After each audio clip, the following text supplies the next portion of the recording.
فلا هادي له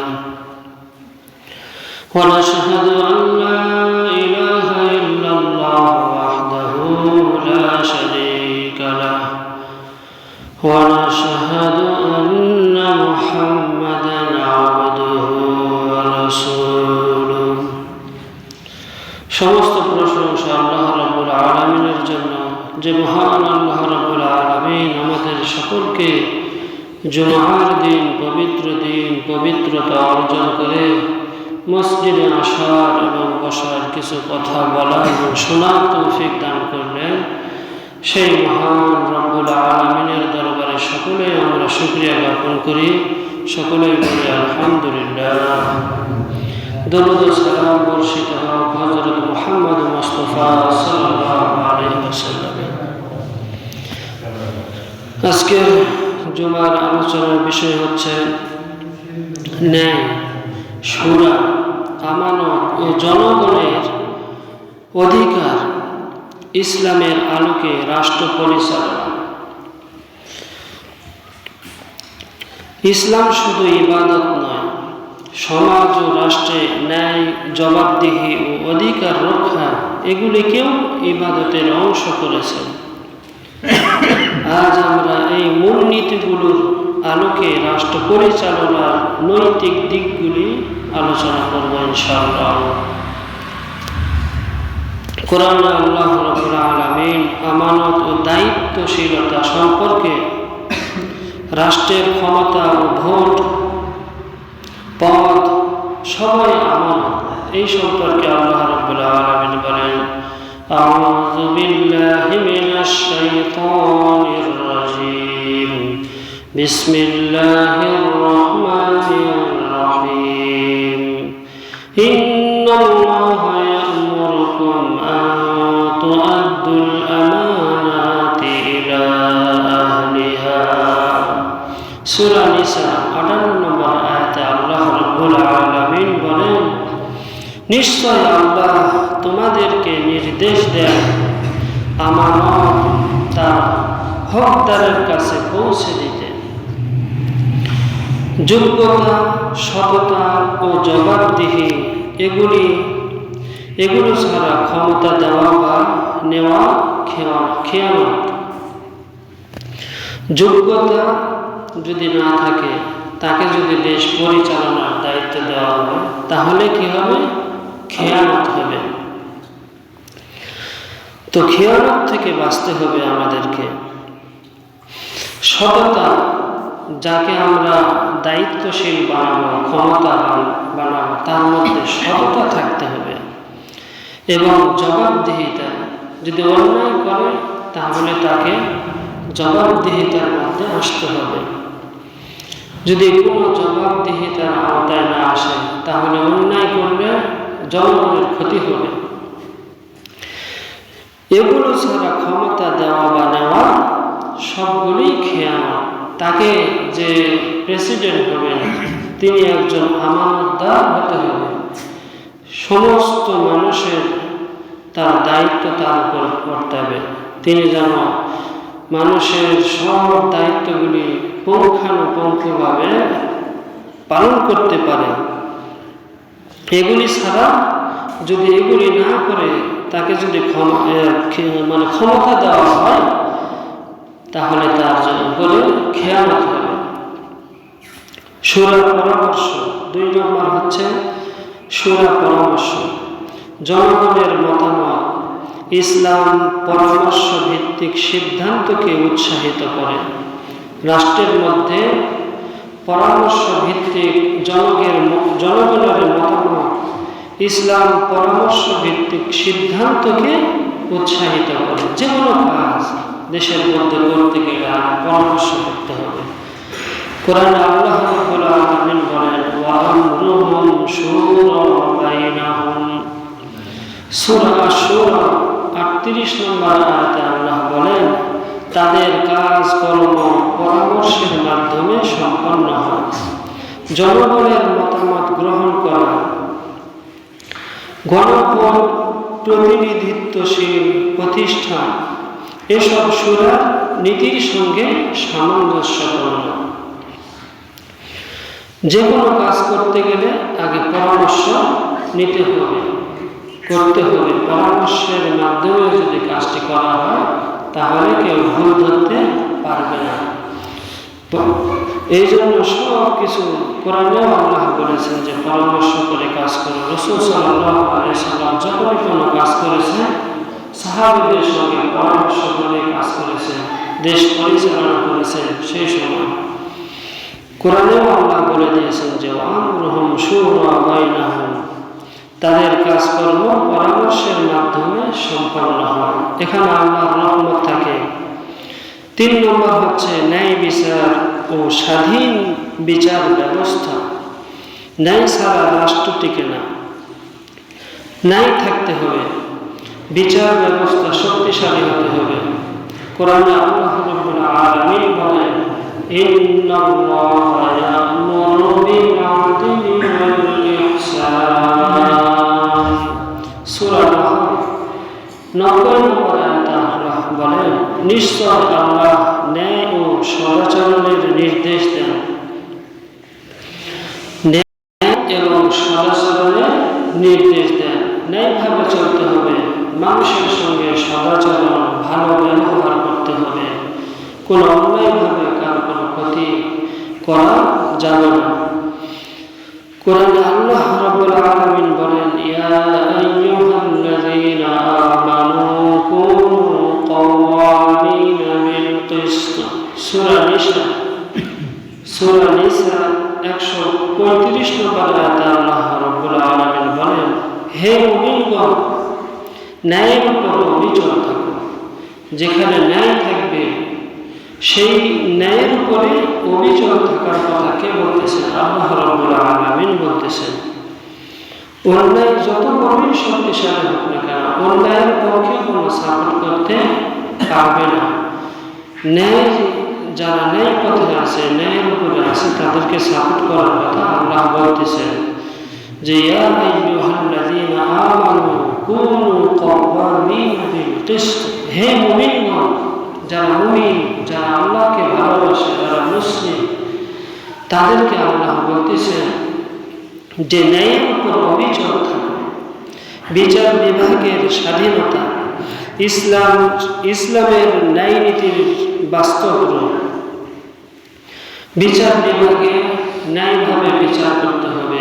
অন্যায়ভাবে যে একজনের ক্ষমতা আছে, শক্তিশালী, প্রভাবশালী, সে একটি অন্যায় কাজ করে টাকা পয়সা দিয়ে পাপ পেয়ে যাবে, অথচ যার দোষ নেই আবার দেখা যাবে সে ব্যক্তি, প্রভাবশালী ব্যক্তি যদি তাকে দোষারোপ করে, তাকে ধরিয়ে দেয় এবং জেলবন্দি করে, এরকম অন্যায়ভাবে অনেক কিছু হয়ে থাকে। এগুলি থেকে বিচার বিভাগের স্বাধীনতা, যে বিচার বিভাগটা ইসলামের ন্যায় নীতির মাধ্যমে হতে হবে, বাস্তব রূপ আনতে হবে, তাহলে স্বাধীনভাবে মানুষ বিচার পাবে।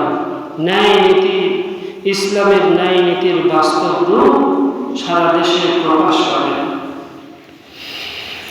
4 নম্বর হচ্ছে জুলুম প্রতিরোধ ও ক্ষমতার সীমা, ক্ষমতার অপব্যবহার, জুলুম।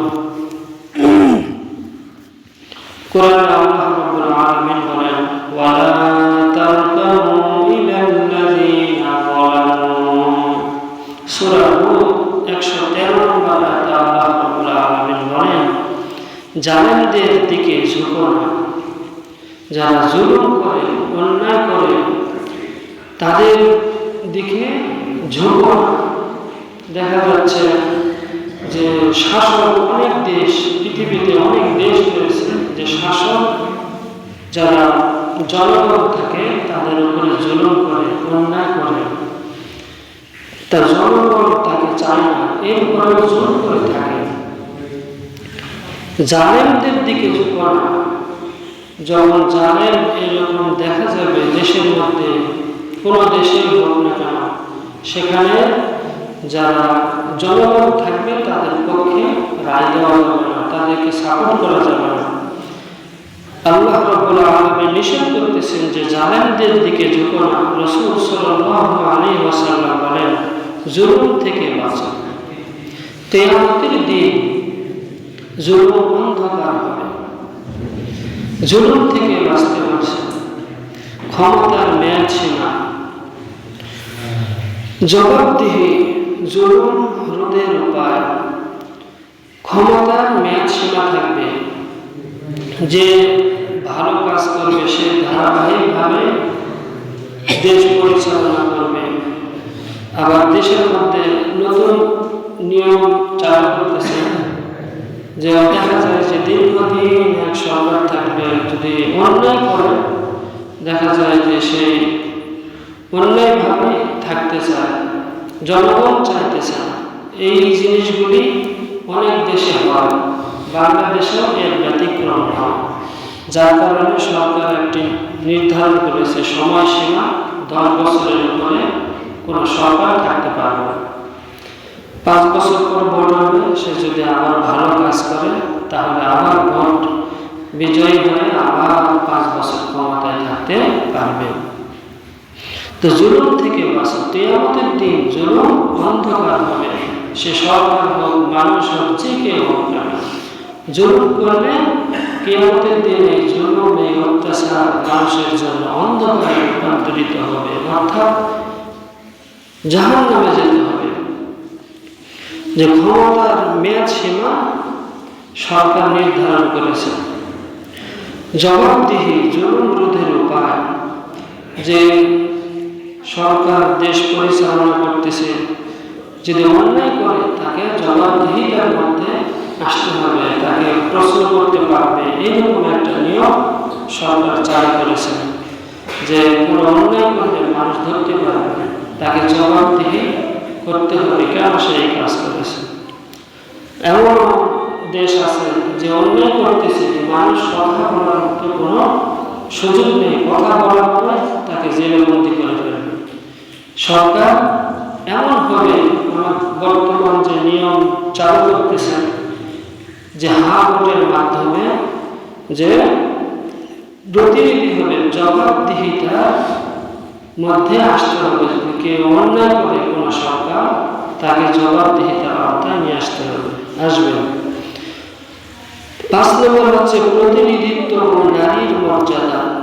ইসলাম মর্যাদা ও অংশগ্রহণের নীতি দেয়। কোরআনে আল্লাহ রাব্বুল আলামিন বলেন, ইন্নাল্লাহা লা ইউদিউ আমালা আমিলিন মিনকুম মিন যাকারিন আও উনসা।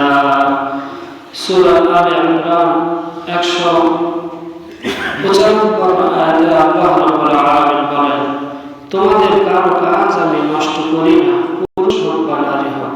মানে আমরা যে কোনো কাজই করি না, এই কাজগুলি আল্লাহ সংরক্ষণ করেন, ফেরেশতা দিয়ে লিপিবদ্ধ করেন, কোনো কাজ আমরা নষ্ট করেন না। প্রত্যেকটা কাজে সে পুরুষ হোক আর মহিলা হোক, এগুলি সব হিসাব নিকাশ আল্লাহ রাব্বুল আলামিন দেখছেন, লিপিবদ্ধ রয়েছে। কিরামান কাতিবিন ইয়ালামুনা মা তাফআলুন। ভালো কাজ করলে সেই ভালো কাজের প্রতিফল আল্লাহ দেবেন, এবং অন্য কোনো কাজ করলে সে সরকার হোক, জনগণ হোক, তার প্রতিফল বিচার দিবে, সে পাবে। ন্যায্য প্রতিনিধিত্ব ও সুযোগ ইসলামের ন্যায় নীতির অংশ। যাকে আমরা সরকার নির্বাচন করব, ইসলামের ন্যায় নীতির অংশ হবে যে ইসলামের প্রতি মানুষ যে ন্যায়, যে ভালো কাজ করবে, সেই দিকে আমাদেরকে সাপোর্ট করতে হবে। ইসলাম এইটাই চায়। 6 নম্বর হচ্ছে মৌলিক অধিকার ও মানুষের সম্মান। মানুষের সম্মান রক্ষা করা এটা ফরজ। যে একজন মানুষকে, যে ধন সম্পদ আছে, প্রভাবশালী, তাকে মানুষ মনে করা হবে, আর যার সম্পদ নেই, দুর্বল, তাকে কোনো মানুষই মনে করা হবে না। এটাই ইসলাম পছন্দ করে না। এগুলি রক্ষা করা ফরজ। প্রত্যেকে মানুষ হিসাবে সে যে নিম্ন শ্রেণীর হোক না কেন, তাকে সম্মান করতে হবে, তাকে ভালোবাসতে হবে, তার কথা শুনতে হবে। সে যদি কোনো অন্যায়ের মধ্যে থাকে, তাকে সহযোগিতা করতে হবে, ফিরে আনতে হবে। সে জুলুমের যদি শিকার হয়, তাকে সেখান থেকে বাঁচানোর চেষ্টা করতে হবে। কোরআনে আল্লাহ রাব্বুল আলামিন বলেন, ওয়ালাকাদ কাররামনা বানি আদম। সূরা আল ইসরা ৭০ নম্বর আয়াতে আল্লাহ রাব্বুল আলামিন বলেন, আমি আদম সন্তানকে মর্যাদা দিয়েছি। আল্লাহ রাব্বুল আলামিন মর্যাদা দিয়েছেন। কোরআনে বলেছেন যে ওয়ালাকাদ কাররামনা বানি আদম, সমস্ত মানুষকে আল্লাহ রাব্বুল আলামিন মর্যাদা দিয়েছেন। মানুষ বিভক্তি হয়ে গেছে, কেউ মুসলমান, কেউ খ্রিস্টান। মুসলমান হওয়ার জন্য আল্লাহ রাব্বুল আলামিন বলেছেন, কিন্তু কেউ খ্রিস্টান, কেউ বৌদ্ধ, কেউ হিন্দু, এগুলো মানুষেরা পরিবর্তন করেছে। কিন্তু সব মানুষ যদি মুসলিম হয়ে যায় তাহলে আল্লাহর কাছে সকলেই মর্যাদা সম্পন্ন। মানুষকে আল্লাহ যখন ভূমিষ্ঠ করেন ওই সময় মর্যাদা সম্পন্ন হয়। পিতা মাতা কেউ কাউকে ইহুদি বানায়, কেউ খ্রিস্টান বানায়। আবার যখন বুঝবার হয় সে চাইলে ইসলামের দিকে ফিরে আসতে পারে। তো কোরআনে আল্লাহ কি বলেছেন যে আমি আদম সন্তানকে মর্যাদা দিয়েছি। রাসূল সাল্লাল্লাহু আলাইহি ওয়াসাল্লাম বলেন, তোমাদের প্রত্যেকেই দায়িত্বশীল এবং প্রত্যেকেই জবাবদিহি করতে হবে। প্রত্যেকেই আমরা দায়িত্বশীল এবং প্রত্যেকেই জবাবদিহিতা করতে হবে যে আমরা দুনিয়াতে কি করতেছি, ভালো কাজ করতেছি না খারাপ কাজ করতেছি, ন্যায় করতেছি না অন্যায় করতেছি, এগুলি আমাদেরকে আল্লাহ প্রশ্ন করবেন। এগুলির জবাবদিহিতা আল্লাহ রাব্বুল আলামিন আমাদের কাছ থেকে নেবেন, জবাব দিতে হবে। মৌলিক অধিকার রক্ষা ইসলামের স্পষ্ট দাবি। মানুষের যে মৌলিক দাবি আছে সেই দাবিগুলি তুলে ধরতে হবে। সরকারের কাছ থেকেও সেই দাবিগুলি আমাদের আদায় করে নিতে হবে। ইসলাম আমাদের শেখায় আমানত রক্ষা করা। শূরা ভিত্তিক সিদ্ধান্ত যে আমানত রক্ষা করতে হবে। মানুষের যে আমানত, যে মৌল অধিকার, এগুলি যে সরকার হবে তিনি রক্ষা করবেন। এবং শূরা ভিত্তিক সিদ্ধান্ত যে সরকার হবে তিনি পরামর্শ করে কাজ করবেন। এমন কোনো কাজ করবেন না যে জনগণ এটা চাইতেছে না, এমন কোনো কাজ সরকার করতে পারবে না। ন্যায় ও স্বাধীন বিচার, ন্যায়ভাবে কাজ করবে এবং স্বাধীন বিচার, সকল মানুষের জন্য সমানভাবে বিচার করবে। মানে মানুষের মধ্যে কোনো তারতম্য করবে না যে কে ধনী, কে গরিব, কে ছোট, কে বড়। যদি অন্যায় হয় তাহলে অন্যায়ের শাস্তি হবে, সে যদি সরকার হয় তার বিচার হবে। তো ন্যায় ও স্বাধীন বিচার থাকতে হবে। জুলুম প্রতিরোধ ও ক্ষমতার সীমা। জুলুম যদি কেউ করে তার প্রতিরোধের ব্যবস্থা থাকা ও ক্ষমতার সীমা। যে অন্যায়ভাবে কেউ যদি ক্ষমতায় থাকে তাহলে সে একটা জুলুম করে। জনগণ তাকে চাইতেছে না, সে জুলুম করে বছরের পর বছর থাকতেছে। তো জুলুম যদি কেউ করে প্রতিরোধ করতে হবে জনগণকে, সেই সিস্টেম থাকবে।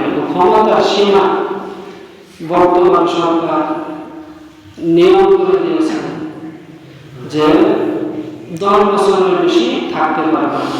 5 বছর পরে আবার ভোট হবে, আবার ক্ষমতায় যদি সে ভালো কাজ করে সে আবার 5 বছর থাকতে পারবে। এই একটা সীমা নির্ধারণ করেছে। সম্মান ও অধিকার রক্ষা। মানুষের সম্মান বজায় রাখতে হবে এবং অধিকার, যার যে অধিকার তাকে বুঝিয়ে দিতে হবে। এগুলি মানলে সমাজে শান্তি আসবে, রাষ্ট্র মজবুত হবে। তো সরকার হাবুলের পক্ষে একটি কাগজ দিয়েছে যে কথাগুলি বলা হবে, সেই কাগজের মধ্যে এগুলি লিপিবদ্ধ করা আছে যে মানুষের আমানত সে রক্ষা করতে, যে সরকার হবে সে মানুষের আমানতকে সে রক্ষা করবে এবং প্রত্যেকটা কাজ সরকারকে পরামর্শ ভিত্তিক সে করবে। এই কাজগুলি এখানে লেখা আছে। শূরা ভিত্তিক সিদ্ধান্ত, পরামর্শ করে কাজ যদি করা হয় তাহলে জনগণ সেখানে ভুল ধরতে পারবে না। যদি এককভাবে সরকার কোনো কাজ করে আর জনগণ যদি সেটা না চায় তাহলে এটা জুলুম হয়ে যাবে। এই জন্য সরকার যেই হবে না কেন তাকে পরামর্শ ভিত্তিক কাজ করতে হবে, ন্যায় এবং স্বাধীন বিচার হবে, এগুলি লিপিবদ্ধ করা আছে। জুলুম যদি কেউ করে, সে যত বড় ক্ষমতাশীল হোক না কেন, তাকে প্রতিরোধ করতে হবে বা করবে। ও ক্ষমতার সীমা, সরকারকে ক্ষমতার একটা সীমা দেওয়া হয়েছে, 5 বছর 10 বছর।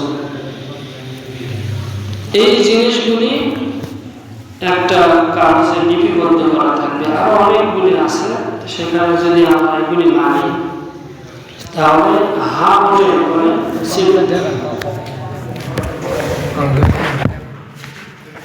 ইসলামী ফাউন্ডেশনের পক্ষ থেকে কাগজ দেওয়া হয়েছে। এতক্ষণ যে কথাগুলি বলা হলো সেই কথাগুলোর ভিত্তিতে এখানে লেখা আছে, আপনি কি জুলাই জাতীয় সংবিধান সংস্কার বাস্তবায়ন আদেশ 2025 এবং জুলাই জাতীয় সনদে লিপিবদ্ধ সংবিধান সংস্কার সম্পর্কিত নিম্নলিখিত বাস্তব সমূহের প্রতি আপনার সম্মতি জ্ঞাপন করেছেন? যদি আমরা এই জুলাই সনদের যে কথাগুলি বলা হলো, এই জিনিসগুলি যদি আমরা মানি বা করতে চাই তাহলে আমরা হা ভোট দেব। আর যদি ওগুলি না করতে চাই তাহলে আমরা না ভোট দেব। নির্বাচনকালীন তত্ত্বাবধায়ক সরকার, নির্বাচন কমিশন এবং অন্যান্য সাংবিধানিক প্রতিষ্ঠান জুলাই সনদে বর্ণিত প্রক্রিয়ার আলোকে গঠন করা হবে। খ, আগামী জাতীয় সংসদ হইবে 2 পক্ষ বিশিষ্ট ও জাতীয় সংসদ নির্বাচনে দলগুলোর প্রাপ্ত ভোটের অনুপাতে 100 সদস্য বিশিষ্ট একটি উচ্চ পক্ষ গঠিত হইবে এবং সংবিধান সংশোধন করিতে হইলে উচ্চ পক্ষের সংখ্যাগরিষ্ঠ সদস্যের অনুমোদন দরকার হইবে। গ, সংসদে নারীর প্রতিনিধি বৃদ্ধি বিরোধী দল হইতে ডেপুটি স্পিকার ও সংসদীয় কমিটির সভাপতি নির্বাচন, মৌলিক অধিকার, বিচার বিভাগের স্বাধীনতা, স্থানীয় সরকার, প্রধানমন্ত্রীর মেয়াদ 10 বছর পর্যন্ত থাকতে পারবে। 5 বছর পরে ভোট হবে, আবার 10 বছরের বেশি একটি সরকার থাকতে পারবে না। রাষ্ট্রপতির ক্ষমতা সহ তাফসীরে বর্ণিত যে 30টি বিষয়ে জুলাই জাতীয় সনদে ঐকমত্য হইয়াছে সেগুলির বাস্তবায়নে আগামী সংসদ নির্বাচনে বিজয়ী রাজনৈতিক দলগুলো বাধ্য থাকিবে। এই যে কথাগুলি বলা হইতেছে, মানে হা ভোট দিবেন এবং আপনার যে প্রার্থী থাকবে, যাকে পছন্দ করেন, রাজনীতিকর্তা হোক, বাখামার্কা হোক, বিএনপি হোক, যাকে আপনি পছন্দ করেন তাকে আপনি ভোট দেবেন। 2টা জায়গায় সিল মারবেন, একটা হা ভোট বা না ভোট, আর যাকে আপনি প্রার্থী হিসাবে নিযুক্ত করবেন তাকে, এবং 2টা বাক্স থাকবে। তার একটা কাগজ দিয়েছে, একটা কাগজ এইরকম থাকবে, টিক চিহ্ন দেখা আছে, আর কালারটা কাগজের কালারটা অন্য হবে, বোঝানোর জন্য দিয়েছে যে হা ভোট যদি দিতে চান তাহলে এখানে একটা সিল দিতে হবে, আর যদি না ভোট দিতে চান তাহলে এখানে একটা সিল দিতে হবে। তো জুলাই জাতীয় সনদে বর্ণিত অপর সংস্কার, আপনি যদি সংস্কার চান তাহলে হা ভোট দেবেন। রাজনৈতিক দলগুলো প্রতিশ্রুতি অনুসারে বাস্তবায়ন করা হবে। তো আল্লাহ রাব্বুল আলামিন আমাদের সকলকে যে কথাগুলি বলা হলো সেই কথাগুলির উপর আমল করার তৌফিক দান করুন। আলহামদুলিল্লাহ রাব্বিল আলামিন। আমরা যারা সুন্নাত পড়ে নাই প্রোগ্রাম জমা সাথে সুন্নাত পড়েন।